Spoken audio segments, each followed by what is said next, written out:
I'm at this park. Yeah, I love, but I've only been here twice before, so this is my third time, and I'm so happy. I have a lot to say. Hopefully, I can remember it. But I felt called to just go ahead and start recording. I don't know if I'm supposed to walk around or just like stand somewhere. There's not a lot of seating areas at this little park. I guess I'm gonna just walk around. Okay, so the deer. I've been seeing a deer a lot. I think I'll just talk about like the first time that it's happened recently. I went to this park, my favorite park, in the middle of the day, like afternoon time, and I was very sad. I was just like very contemplative, and I was sitting on this playground, and it was like drizzling, and then I got up and I was like, okay, I feel like it's time to walk now because all the people had moved out of the way. And when I started walking around this little track, I just saw 111 on the clock.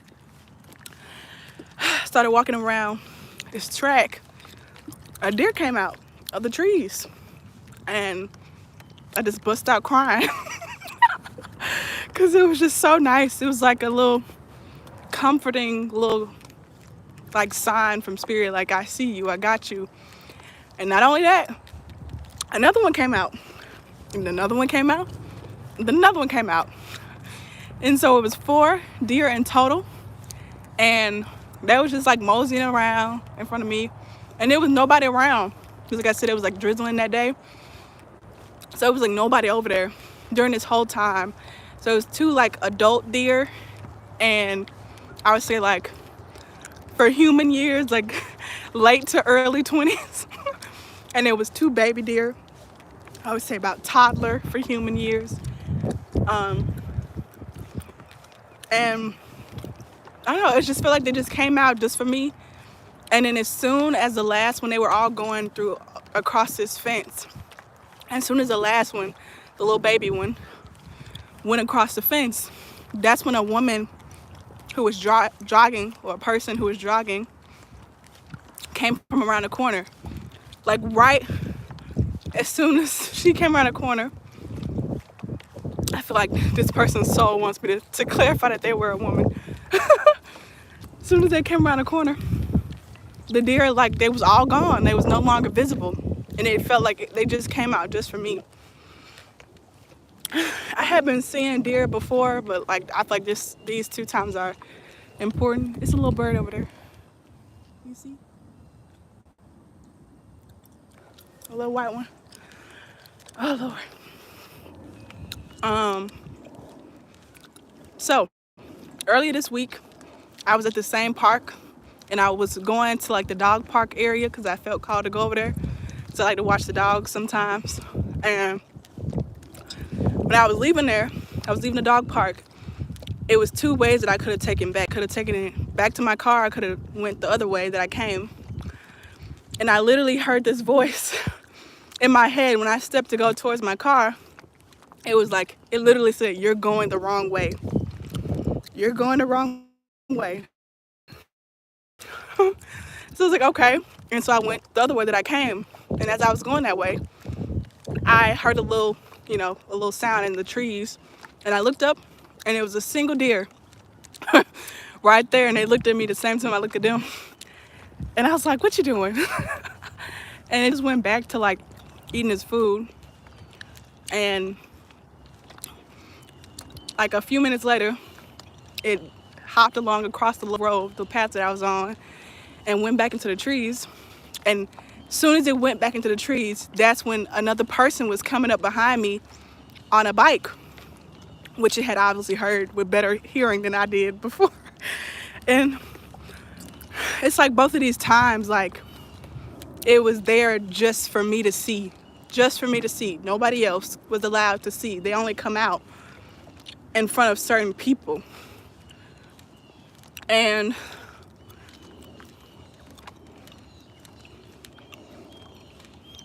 I think the next day or 2 days after that, I think it was the next day, I was driving, and it's this trigger warning for anybody who's sensitive. I saw a dead deer in like the middle of the road, but it was like there wasn't a lot of blood, and it was like its head was pointing like right towards my car. It broke my heart, but I also was hearing, I'm okay, I'm not there no more. And so after that, I'm like, oh my God, like the deer really want to say something. And so I looked up some videos, but basically I finally got the message on my own straight from spirit last night. And the deer is basically here to say, 544, to be in your divine feminine. Be divine feminine, be receptive, be in your Queen of Pentacles, your Empress mode. Excuse me. It's very important, and it's time of like receiving. You need to receive. And something about the deer that also, it reminded me of the creature. I didn't look up the name before I started this. I probably should have. What animal is that? I don't know what that is. It's an animal. I think it's a armadillo. It's right here. I think that's very strange. This huge bird there, wanting to show off. I see you. I only came over to show off, and I see that armadillo. I feel like armadillo usually don't come out. I don't know, maybe it's just me. Hello, dragonflies. But this is what I'm saying. It's like in the movie, it's not the Harry Potter movie, it's the Fantastic Beasts and Where to Find Them. And it's the second movie without Johnny Depp. There's this animal, and it resembles a deer. I think it's a hybrid from like 2 different species or something. But basically, there's somebody who's hunting those species, because those species will tell who the next big deal person is. Like who's the next I forgot what it's called, but let's just say like queen, who the next queen is. Because they know who it is. Like these animals, let's just say these mythical deer, they know who has the most worthy heart, and they'll go in front of that person and they'll bow down to them. They only bow down to that particular person. And so there were like these bad guys hunting them down. And you know, when you think about the deer, especially where I live, there's not that many of them. It's surely not as many as there used to be, white-tailed deer, because of society and urbanization and all the suburbs and things like that. I think I'll just step off the path to let these beautiful people by. But basically, another message from the deer besides being in your divine feminine mode is that you're ready. They only appear for queens. They only appear for people with integrity, who are standing in their truth and authenticity. And this is something that I've been speaking about a lot, about speaking my truth. Which leads me kind of into something else I want to talk about. But it's just very brief, I guess. It's like, if you want to change your life, which it is changing, you know, if you want to start living your dream life and get out of a life that was made for you, you know, through your subconscious creative power, you know, through manipulation and fear propaganda. If you want to move from that type of life into your dream life, you have to be very uncomfortable. You can't make that jump being comfortable. It's gonna have to be uncomfortable, because you have become comfortable with a lot of things that are not for your highest good and up to par with the standard of life. I won't even say living, the standard of life, the quality of life that your soul is worthy of. You know what I mean? Does it make sense?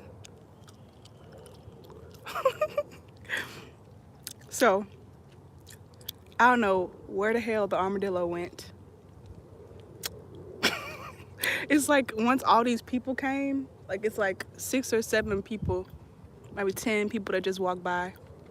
It's gone. Like what? Like it just went away. That's what I'm saying. It's only gonna come out for people when you're ready and when you're in your mode. You know, your king, your queen mode. And so this is also important in terms of like people who we've attached ourselves to, who we have attachments with, that are no longer serving a purpose in our life for our highest good. They're no longer benefiting us. We're no longer learning anything from them. It's just suffering. Your deer, your armadillo, your change in pace, it won't show up in front of people who are unworthy. So that's why it's really important to speak your truth, because even though it's painful and it hurts a lot and it's very uncomfortable, as I've said before, other people, their truth or their deep beliefs will have no choice, 544, but to reveal themselves. They're not going to have a choice but to pop up. When you start expressing your truth, it's like a trigger that happens. They will have to reveal themselves. And a lot of people will begin revealed and moved out of your life, clearing stuff out of the way. So then it's just you and, you know, maybe somebody else, I don't know. But it's only, the deer are only going to show up when it's somebody who has a pure heart, coming from a state of purity and truth. What else did I want to talk about? Be as conscious as possible. As a message that just got like revealed to me. Be as conscious, be as awake as possible, because that's how you avoid a lot of pain. You bypass it. It was told to me this way, like, whatever spirit needs to get done, your higher self, whatever that needs to be done will be done. Whatever messages that need to be shared and passed along to you, whatever divine timing, divine alignment events that need to happen, they will happen. But how they happen, you know, how they feel, whether it's extremely painful or if it feels nice, will depend on the consciousness level of the people delivering those messages. And of course, this includes yourself. So I guess I'll give an example. Try to make one that's like fictionalized. I'm about to use Taylor Swift. Let's see which one.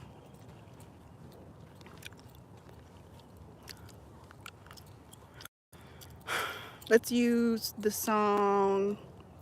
I keep hearing Betty, but not that one. It's the song Nobody No Crime. Yes, let's use Nobody No Crime. So in this song by Taylor Swift featuring, I think, Ham, I think that's how you pronounce it, she tells a story about this man who, I think, kills his wife and gets his mistress, moves in with him, and it's told from the perspective of the best friend of the murdered wife, right?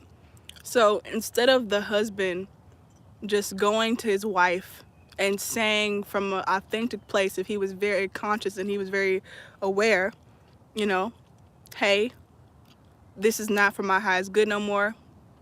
I love you and I care about you. And that's the main reason why I don't feel comfortable dragging you along when I'm no longer in a space where I can love you in a way that you deserve to be loved, right? This is somebody who's conscious. This is somebody who's aware and awake and living in a present moment. This split was always destined to happen. It was something that was going to happen, but it didn't have to happen in such a painful way if he had just been conscious.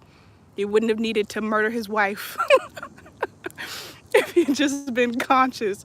If that makes sense. I don't know if this is a good example, but I wanted to use something that was fictionalized so it could be fun. Does that make sense? Like, because he wasn't conscious, unaware, he wasn't awake, he wasn't living in the present moment, these messages still got conveyed. The split still happened, but it happened in a very painful way.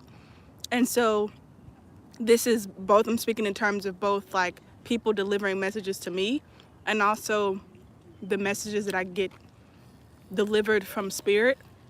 I had an epiphany recently. It caused a lot of stuff to come up and purge for me. But basically, thank you. Basically, on a day, I had a nightmare. And I remembered this nightmare because it was on a day where it was the last time that I was close to a person again. And I always thought back to that nightmare. I'm like, that was like a foreshadowing. And then the other day when I had this epiphany, I realized that it wasn't a nightmare. It was a dream, because what was in that dream was actually a foreshadowing for something good.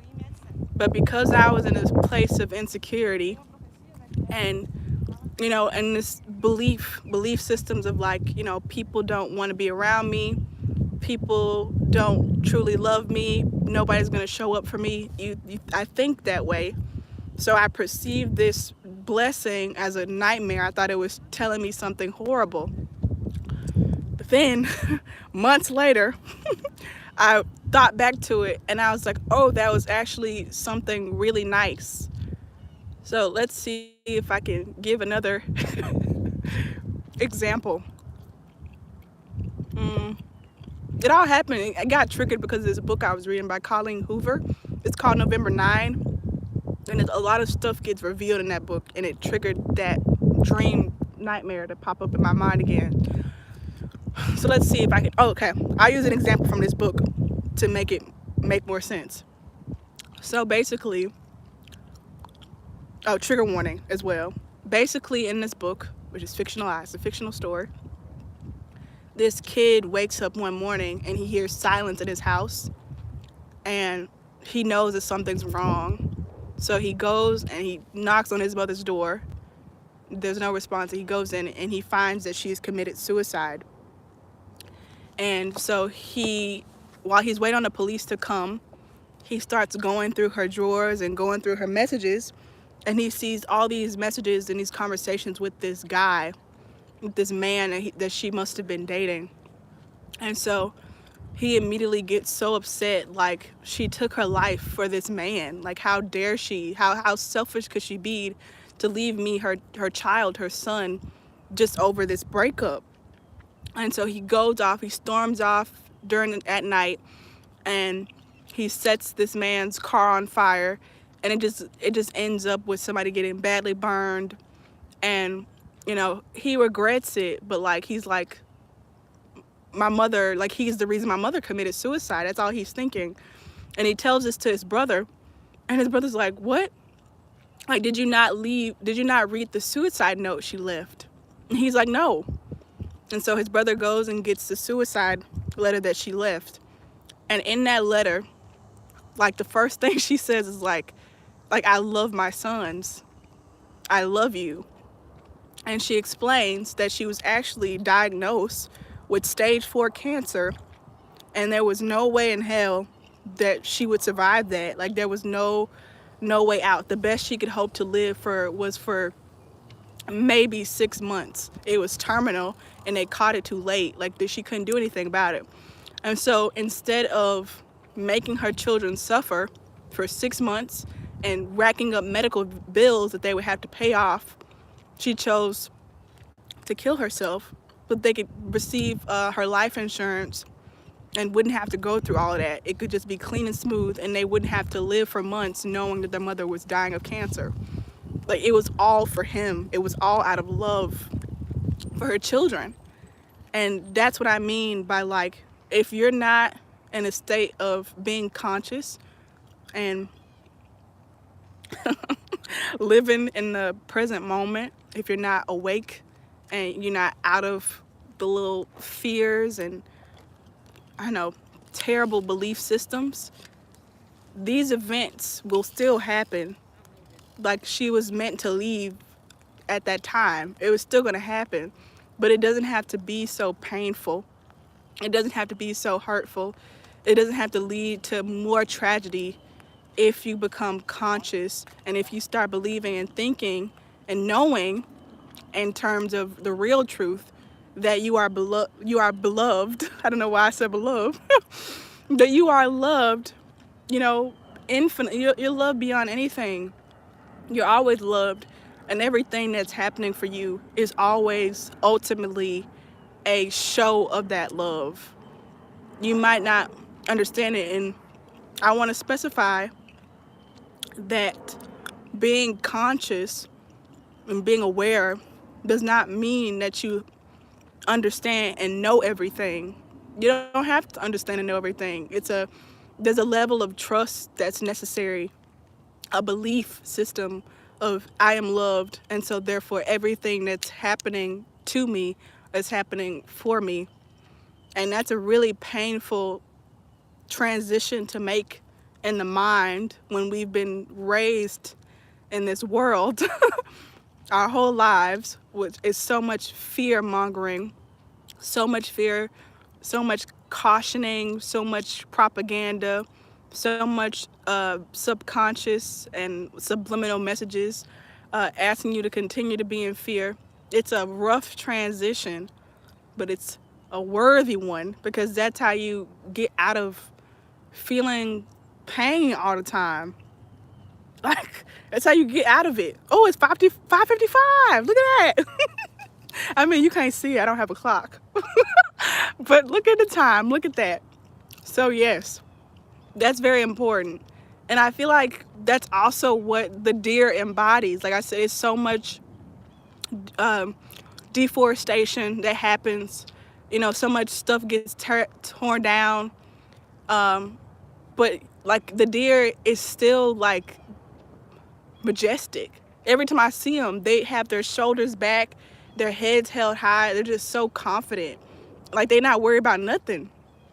Something else about a deer, about deer is like they're never alone. And it's like they're always there too. Because when that deer like ran across a little path and went into the trees because the biker was coming, I went on down and I saw it in the trees. And it's hard to see little deer legs because they camouflaged with the brown, but they were still there. It's like I assumed that it had run away far away, but it didn't go far. It just went just a little bit away. It was still there and watching me. And so that's the message too. But like, they're never alone. It's always like more than one every time I've seen them. And I thought that was interesting because with the one that had died, there weren't any other deer around. It was just that one. And so it's like they also understand like when you need to leave something behind for the sake of your own safety and protection. Because I'm sure that deer that died meant something to somebody else. Might have been another deer's dad or uncle or who knows. But they didn't all go and hobble around this tragedy and risk themselves being hit in the process. You know what I mean? They kept going. And they release it. You know, they still love, I'm sure they love their deceased relative, but they keep going. And that's been a huge message recently of like what I said about the movie The Diving Mad Black Woman is like there's this thing that goes around like, oh, have compassion, have forgiveness. Yes, that's nice and that's fine, but you should never ever hold yourself back and accept less and accept mediocrity and accept people who violate you and don't respect your boundaries for the sake of that compassion. Yes, the deceased deer was loved. You know, maybe I feel like it was a male. Maybe he even sacrificed himself so the family could, be out of the way from, I'm sure it was a truck or something that hit them. But they didn't stay around and risk themselves being hit and exposed just to show and prove to, I don't know, onlookers, hey, look at me, I forgave and I have compassion for this deer. Does that make sense? You don't need to prove anything to anybody but yourself, honestly. Okay? Is it all? The armadillo came out. Those are the ones that, like, they curl up in a ball and, like, protect themselves. But it was just, like, out here having fun. So there has been a shift. Definitely. I've been praying. I've been asking for advice, surrendering. I've been working so hard to just have stuff change in my life. And I feel like there has been a major shift in a real, tangible, physical way. And so it's safe now to, like, come out and play, as the armadillo did. It's safe now to come out of the woods and, like, be out of your shell. I'm this dragonfly. Hello.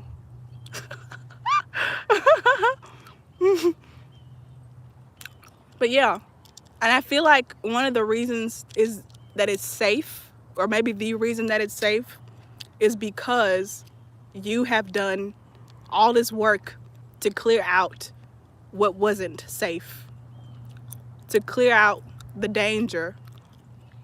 People always, I feel like people look back and be like, man, I can't believe, like, I was letting that happen. I can't believe I was living in that kind of way. And like I said, this could simply just be your own thoughts.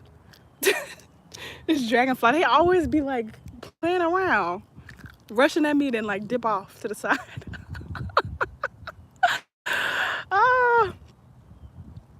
Yeah, he cleared it out. And so, like, that's why it's safe. Everybody's done so much work and healing themselves and integrating their shadow selves. And so, like, it's normal.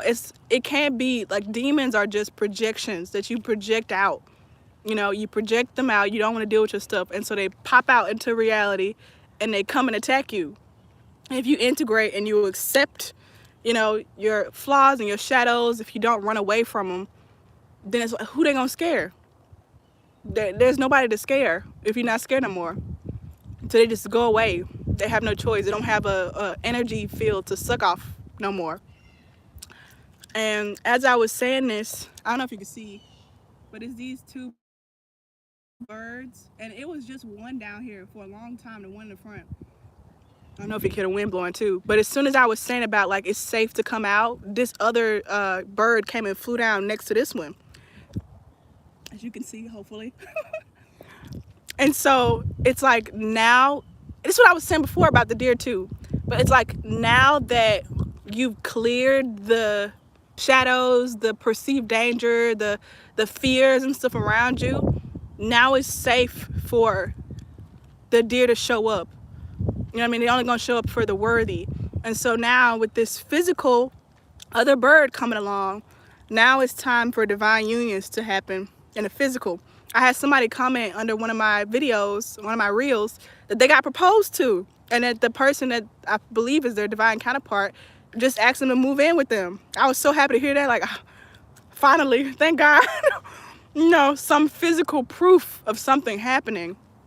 But it's like, the divine masculine, let's say, for example, can't show up if the divine feminine is not the divine feminine, if she's still distorted. And it's the same way vice versa. Like, the divine feminine can't show up for the divine masculine if the divine masculine is not being divine, if it's distorted masculine.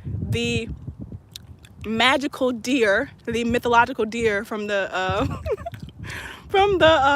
Fantastic Beasts and Where to Find Them, that creature that bows only to the chosen one, it won't reveal itself. It won't bow down to anybody but that one. It has to just be one. I remember I was listening to this pastor called Miles Monroe, and he was saying that throughout his marriage, he only hopes to become more single. And what he meant by that was to become more and more himself, to become more aligned and attuned to himself, to become more whole in himself, because that's the only way another one's gonna show up. Like, it's like, you know, twin flames, you know, it's this thing that they mirror each other. It's just one. It can only be one person standing in front of the mirror for one reflection to be in the mirror. Does that make sense?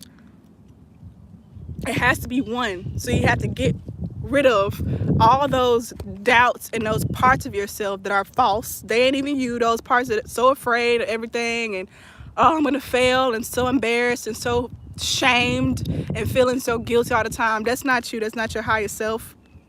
Those are things that have been, you know, taught to you, karma that's been passed down from generation to generation. That's not your pure self. That's not your truest self. Your soul is not afraid, has never been afraid, ever. Afraid of what? Because what's bigger than a giant? Like, what's bigger than you? So your true self is never afraid. All those other parts of you that's afraid and, you know, fearful and don't believe in yourself and hates yourself, that's not you. So that's multiple people standing in the mirror. Once you clear all those people out by integrating them, bringing them in, you know, shining light on them, having a conversation with them, then it's just gonna be one in the mirror. And then that's when you see the other one reflected in the mirror. And that's how we have divine unions in the physical, divine counterparts. I hope what I'm saying makes sense. I feel like it's another Harry Potter reference with that mirror. These birds going crazy now. All right, I think that's all. I think if if I see something else, I hear something else, I'll say so. But for now, I'll just say, give this video a thumbs up, share, subscribe if you haven't already. Thank you so much to everybody who does. Thank you for all your support. You can donate if you feel called to. I really appreciate it if you did donate. I do offer different spiritual services. Excuse me. Personal readings and, you know, sensitivity kits just for $11. And you want more insights and videos like this, yeah, please support me so I can have gas money to come to these places for now. Bye. Oh, thank you.